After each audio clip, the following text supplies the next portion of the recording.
Rahim, me emrin e Allahut mëshiruesit, mëshirbërësit. Allahu fuqiplot në kapitullin El-Fatiha thot: Maliki yawmiddin, Allahu është sundues dhe posëdues i çdo gjëje. Konsiderohet ky ajet i Kuranit në fenë tonë për shkak se neve funksionojmë gjithë jetën tonë dhe e dimë në bazë të përcaktimit ligjit të Allahut Zotit të botëve, në bazë të fesë që ka zgjedhur ai për neve, në bindjen tonë kemi gjithnjë që Allahu na përcjell gjithherë, ai kujdeset për ne dhe është në mbikëqyrjen tonë. Kur e dimë këtë gjë, i përmbahemi ligjit të tij, i përmbahemi të lejuarës dhe ruhemi nga e ndaluara. Domethënë, funksionojmë jetën tonë në bazë të ligjit dhe përcaktimit të Allahut, Zotit të botëve. Pabesimtarët nuk e kanë këtë pikpamje, nuk e kanë këtë bindje, sepse ata nuk besojnë funksionimin e botës tjetër, llogarisë para Allahut në botën tjetër, derisa nuk e kanë këtë bindje, atëherë nuk e funksionojnë jetën e tyre, nuk i përmbahen fesë islame që është e zgjedhur nga Allahu që nuk ka zot tjetër përveç tij.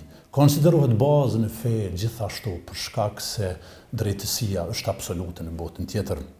Sado që njerëzit në këtë jetë mendojnë që nuk po funksionon ky aspekt në këtë jetë, besimtarët neve e dimë që kemi drejtësi absolute në botën tjetër, neve që na u bëhet pa drejtësi nga pabesimtarët e të tjera, e dimë që një ditë do të ketë drejtësi absolute, prandaj është inkurajim, shtesë për ne në këtë jetë që të qetësohemi shpirtërisht dhe të dimë se një ditë kemi për të dalë para Allahut dhe për të marrë të drejtën tonë. Është motivim nga ky ajet i Kuranit, inkurajim për ne që ne me njëri tjetrin në fenë islame, gjithsesi të mos shkojmë në jetën tjetër pa ia bërë halal njëri tjetrit dhe pa kërkuar halal njëri tjetrit, gjithsesi të mos shkojmë me padrejtësi ndaj njëri tjetrit. Gjithashtu ky ajet konsiderohet bazë në fenë islame për shkak se ju bën me dije të gjithë sunduesve në këtë jetë dhe atyre të cilët pasuri kanë, se ju, o njerëz të tillë, pushtetin e keni vetëm në shfrytëzim, sundimin e keni vetëm në shfrytëzim, posëdues i vërtetë është vetëm Allahu Zoti i botëve, dhe pasurinë e keni vetëm në shfrytëzim, ndërsa posëdues i madh dhe pasurisë juaj i vërtetë esencial është vetëm Allahu Zoti i botëve. Prandaj keni kujdes, sundimin tuaj ndaj njerëzve shfrytëzoni me të drejtë dhe mos bëni padrejtësi ndaj tyre. Në pushtet, gjithsesi duhet të vini në mënyrën e lishme, në mënyrën e drejtë, kur ju duan njerëzit e mirë dhe ju sjellin atu.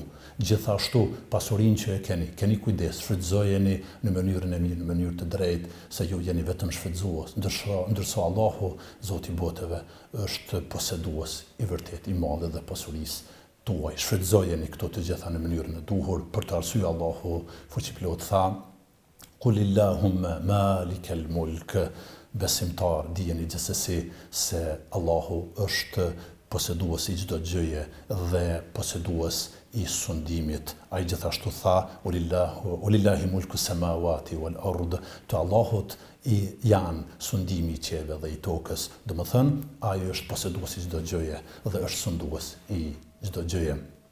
Besimtarët neve kemi bindjen se një ditë do dalim para Allahut dhe do të shohim atëherë se me të vërtetë Allahu është posëdues i çdo gjëje dhe sundues i çdo gjëje. Kur ai në ditën e gjykimit kur do dalim para Allahut do të pyet për këtë gjë njerëzit llogaridhënia para tij dhe do të shohim se ai me të vërtetë pas ka qenë dhe është tani sundues dhe posëdues i çdo gjëje.